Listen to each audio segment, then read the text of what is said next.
Well, hello! Welcome back to my channel. Jashana here to talk about some friggin' books. So all this year I have been using Storygraph. I stopped using Goodreads. I do still have the account because occasionally for maybe a lesser known book, a self-published book that I want to make sure gets, proper ratings and helpful ratings and whatnot, I will go and leave it on Goodreads. And occasionally Goodreads will have more up-to-date information on an upcoming book as far as publication date or the cover being there already, which makes sense because Storygraph is still a small team of people. Not mad about it, but I do still have that account. But I've been using Storygraph to track my reading, my goals, all those things, and I thoroughly love Storygraph. They have improved it throughout the year from even when I started. I need to redo a kind of Storygraph walkthrough video like the one I had before. And something that Storygraph has that is pretty great is their recommendations section. However, you never know if those are going to be good recommendations or not, right? Sometimes they do recommend books I've already heard about, already are on my want to read list. I am already anticipating, so that is a good recommendation, I would say. But a lot of the recommendations are lesser known works.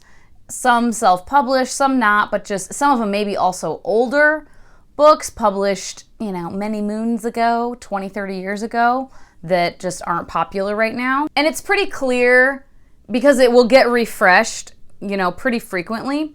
I don't know how frequently the recommendations page gets refreshed for a person, but clearly it gets refreshed pretty frequently because I noticed when I first did the fantasy romance deep dive, the first round of that I did, all of a sudden my Storygraph recommendations was showing me a lot more paranormal romance, fantasy romance, those types of books. So it was showing me a lot of those.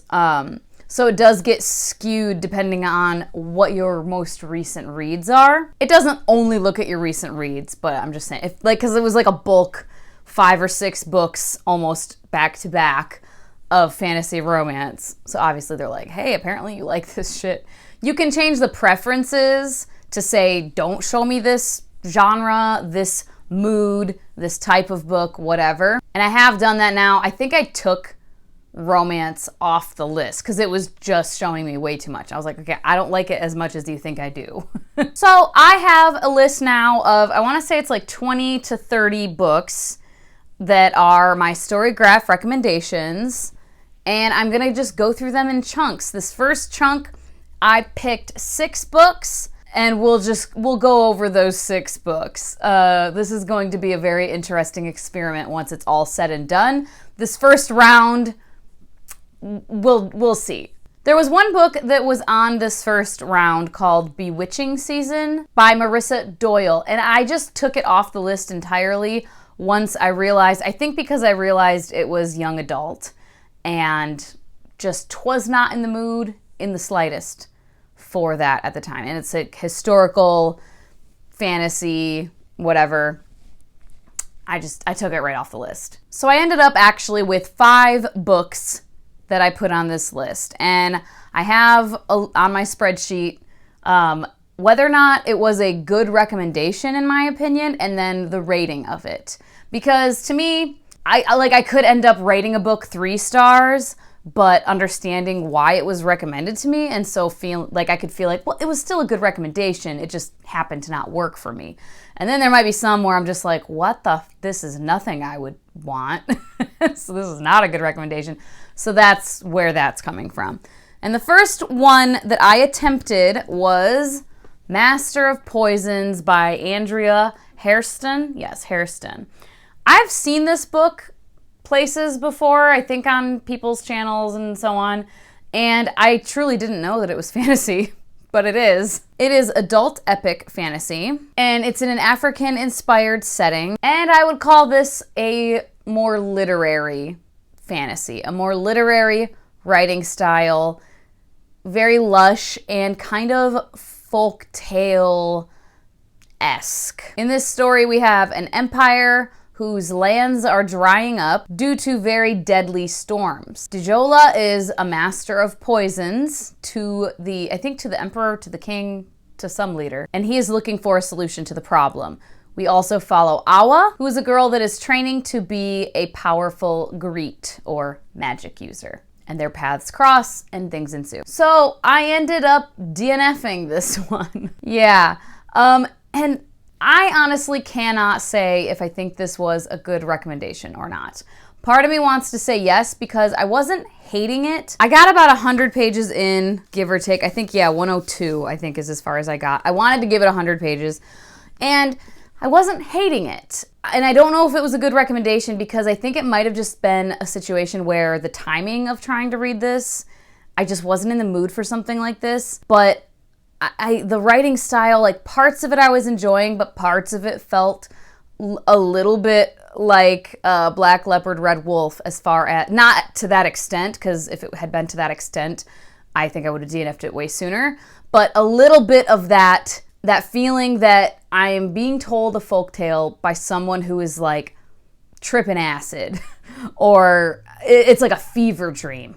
I'm in a fever dream a little bit, not to the extent of Black Leopard, Red Wolf at all, but just a little taste of that, where the dialogue, sometimes it's like people are speaking in riddles to each other, but they know what they're talking about and they understand the conversation. But, you know, as the reader, I was sitting there going, the fuck are you guys talking about? Like, I think I get it, but I don't know that I do.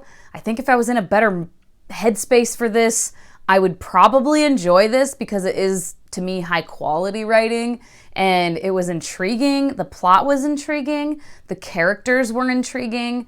I felt myself getting a little connected to the characters already. But yeah, man, the kind of riddles that were being spoken, and even in the prose, the text, it was a bit of a riddle here and there, and I just wasn't in the mood for it, I think. Like I said, part of me wants to say no, it wasn't a good recommendation then because of that, but I don't know if it's just like flat out, this isn't for me, or just this wasn't for me at the time. I don't know, I can't tell. And then the one I started right about the same time, if not at the same time, was 7 Black Diamonds by Melissa Marr. This one, I think is, I can't remember. Yeah, it's young adult. It's shelved as young adult. And I wasn't hating this. I started reading it and I was like, okay, the writing style, the authorial voice, it doesn't feel super, the tone wasn't feeling super young adult, and I wasn't super mad at it. I was kind of like, all right, this could be a fun time. But as it was going on, I just wasn't really connecting with it. And then I reread the synopsis because I hadn't, like, right before I started it. And yeah, the main character goes to a school setting. And I don't love school settings. They just don't, like, do much for me. And since I was already feeling a little bit like, I'm not mad at this, but I don't, like, love it, I just had a real strong feeling that once we got to the school setting, my enjoyment was gonna just dip to hell. I would say that this one was a good rec, though, because like I said, it was young adult, but lately, as I've said, the tone of a lot of young adult novels, almost as soon as I start them, I'm just like, oh, no. And that was not the case here. That was not the case at all. It was more just the plot that I was kind of losing interest in. I don't know what that was. Whatever. And I'll knock out 2 more that were no's, actually, just straight up no's. One was a DNF, but I barely started it, and it was called Our New World by Desiree King, and I was reading it on ebook, and it, like, vampires and kind of a dystopian thing, sounded really cool, but the dialogue and the authorial voice almost immediately, I was not in the mood for it. I think if I had wanted something just kind of fucking fun, I could have gotten into this, but I just was not wanting that at the moment, so I DNF'd it pretty fast. I think I got 3-4 chapters in. And then this one, I maybe was too harsh on this book. I don't know. Mark of the Raven by Morgan L. Boose. Bousset, I'm not real sure. Again, I think this was young adult actually, so probably wouldn't have been my jam anyway. Is it? I want to double check before I totally tell you lies. Yes, many people have shelved it as young adult, but the thing that really got me was, so it's shelved on Goodreads the most as fantasy, but then it's shelved as Christian fiction, Christian fiction, Christian fantasy. And I didn't realize that it was published by, what's their fucking face? Bethany House Publishers. And listen, I'm not saying that just because it's by a Christian publisher and some people on Goodreads shelved it, like maybe they shelved it as Christian fiction just because it's published by Bethany House. But had I started it and been getting some religious messaging, I would have been very annoyed. And listen, there's nothing wrong with being Christian. I have many friends, my family members, who are still very Christian. And, you know, that's great. Got a little something in my eyeball. But I'm fine with everybody doing what they want as long as you're not hurting anybody, being whatever fucking religion you want, okay? I just don't want the messaging preached at me at this point in my life. Don't care. I did that for many years, had that preached at me, was bought into it for a while, then wasn't so much, but continued to have it preached from just my environment, my community, whatever. And yeah, I don't want it. So I saw that and I was like, ooh, not gonna risk it. If you've read the book and you're like, Jashana, there's literally no Christian messaging in here, let me know. It sounded like it could have been maybe a fun time. But again, also because it was shelved as young adult, I just like, this really just didn't sound like anything I wanted. So I also marked that one as a no. And I didn't count it as a DNF. I counted it as just like taking it off the list because I didn't even pick it up. I didn't even start it. But from this round, which has thus far been very disappointing and very like, well, that was a fail, I did have one standout. And surprisingly, it is a very short novella, and that is Sun Daughters, Sea Daughters by Amy Ogden. And I mean, it's teeny tiny, and it's fucking sci-fi. Who am I? I don't know. The blurb for it is, one woman will travel to the stars and beyond to save her beloved in this lyrical space opera that reimagines The Little Mermaid. Yeah, it's a Little Mermaid reimagining in fucking space. And also has queer representation. And I just thoroughly enjoyed this. Like, thoroughly enjoyed it. I didn't end up giving it 5, but I gave it 4 pushinicorns, 4 stars, which for a fucking sci-fi, a novella, that is very surprising to me. And yeah, it had some really lovely lines. That was the biggest thing. I mean, I appreciated that it's so super short and like literally they're on some planet and these characters we're following go off into space to this other planet to try to find this cure for a disease. That's what, you know, to save her beloved. And that's like a lot to like pack in here, but it worked really well. And that doesn't always happen, obviously, with novellas. And for me especially, there's been several novellas that I've read where I'm like, where I felt like shit was just crammed in there and it shouldn't have been a novella and it didn't really work as a novella. This absolutely did for me.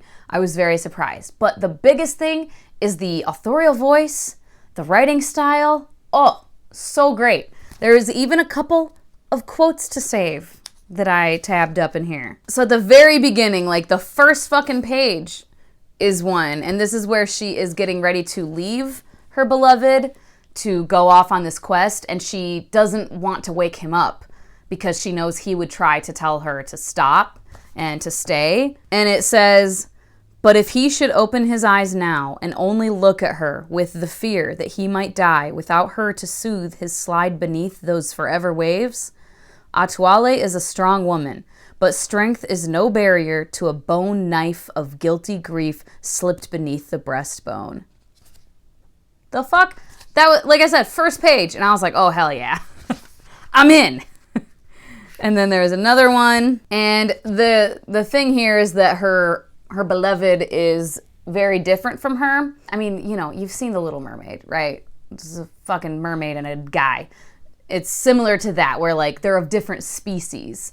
And It says, they have spent 20 years lining up the ragged edges of their differences and never yet found a match but one.